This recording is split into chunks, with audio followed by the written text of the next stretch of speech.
Talking about the creative partnership between Hollywood and the U.S. military, and whether it was creating the first Vietnam veteran to be featured in a primetime drama on American television with Magnum PI, or JAG, a legal drama focusing on Navy lawyers. Donald Bellisario has built a career on featuring military-based characters in his programs. His current series, NCIS, is based on a fictional team of Naval Criminal Investigators, and it's seen around the world. And in its 11th season, it remains at the top of the ratings. He joins us now from Santa Barbara, California. Donald, thank you so much. Let me ask you this: is this relationship that we see, is it too cozy, do you think, between the military and Hollywood? Well, the relationship between the military and myself in television wasn't always helpful. When I was doing Magnum, before I went to do Magnum, I had no cooperation from the military because it was within 5 years of the Vietnam War, and Magnum was 1980, and there was a lot of dislike for the veterans coming home, and they gave them a hard time.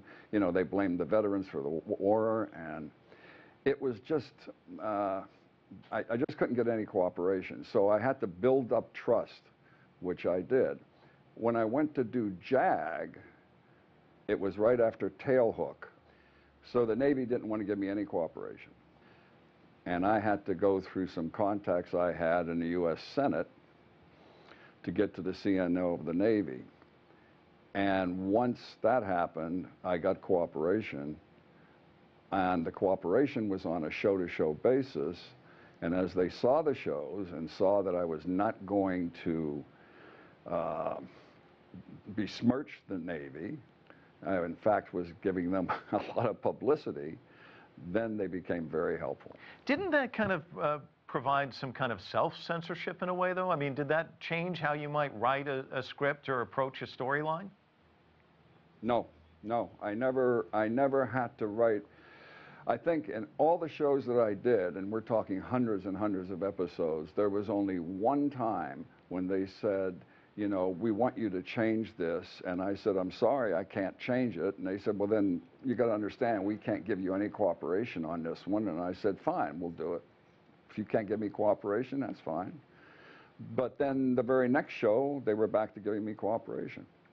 What about, and I'm sure you've heard these stories about Kevin Costner and his efforts to make 13 Days, which was about the Cuban Missile Crisis. And in his script, a lot of the military advisors to President Kennedy did not come off in a favorable light. The military wanted him to soften these characters, and he refused and basically walked away from cooperating with the military. And of course, William Safire is the author and journalist, and he said audiences are entitled to know the difference between history and what is twistery.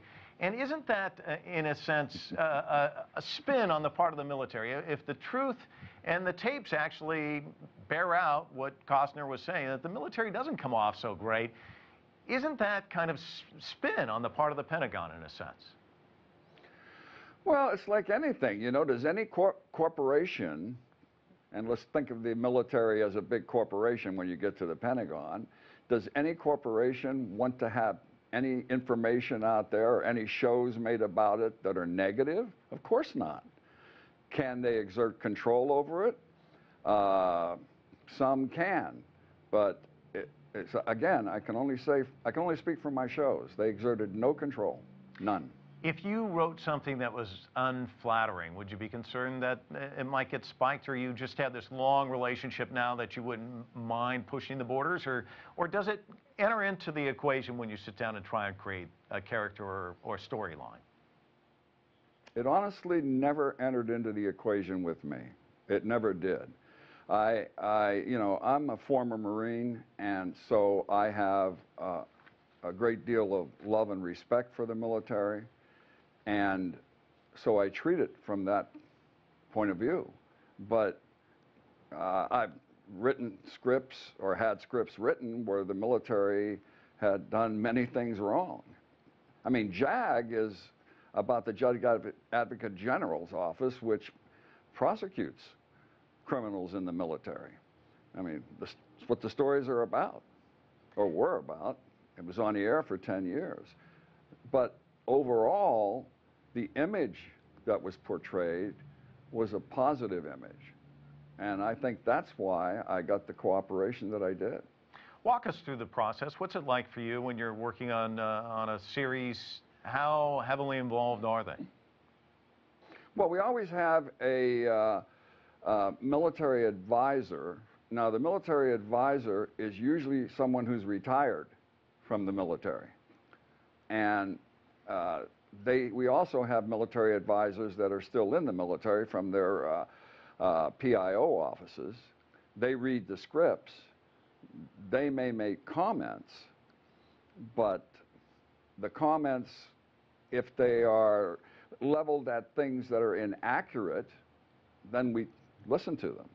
But if they're comments that we just don't like the way this admiral's being portrayed, we don't like the way this chief's being portrayed,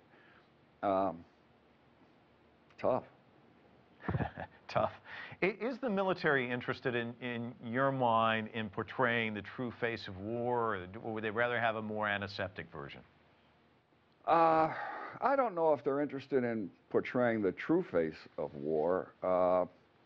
You know, during World War II, the restrictions were so heavy that the press could not even show a dead American soldier until I think it was 1943, before the first picture of a dead soldier appeared. So there was a lot of control then over what was portrayed. And I don't know whether they're interested in portraying the true face of war. I don't know whether you can portray the true face of war. There's a feature film out right now, Lone Survivor, that I think portrays it rather accurately. But television, maybe not. What about as a recruitment tool? We've already talked to one of our guests about Top Gun, and I've heard when that film came out, they actually stationed people, recruitment guys, to actually get the young teenage moviegoers as they came out to sign up. You know, I guess in that sense, wouldn't you kind of sort of see this as propaganda? In that sense, I'd say, yeah, it does. JAG, for example, Judge Advocate General, and nobody knew who JAGs were.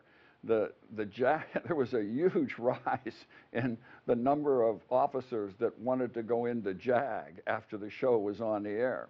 And I had a lot of JAG officers come to me and thank me because they were suddenly heroes in the Navy. You know, when's a lawyer a hero? I can't think of many occasions. Is this mutual exploitation? Yeah, I guess you could say it is. It's mutual in the sense that if I happen to be fortunate enough to present the military in a basic positive light, and therefore I get cooperation. I think if I had been someone who portrayed it negatively, I wouldn't have got the cooperation. In fact, I'll tell you what's interesting is when I did Magnum PI, I received thousands of letters from Vietnam veterans saying thank you for portraying us in as positive a light as you have, and at least as positive a light as you can, a detective in Hawaii. Because up until that time, anytime you saw a Vietnam vet, he was a killer, a drug user, an alcoholic, an abuser. It was all negative. And now we're not talking about the military, we're talking about veterans. And that was the first show in television, to my knowledge, that portrayed Vietnam veterans in a positive light. How do you explain the success of NCIS? I can't tell you. You know, I've been in this business for 35 years creating shows and creating hit shows.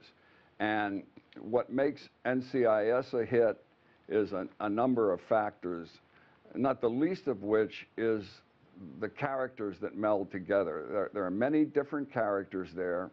It's an ensemble cast that each one is different. I can't take the lines from one character and give it to another in NCIS.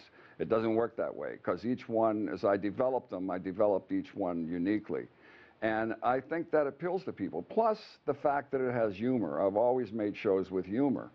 It's got action, and you can tune in an NCIS, you could not watch it for weeks, and then tune it in, and you can still enjoy the episode. Because even though there's ongoing storylines, each episode in itself is a complete story.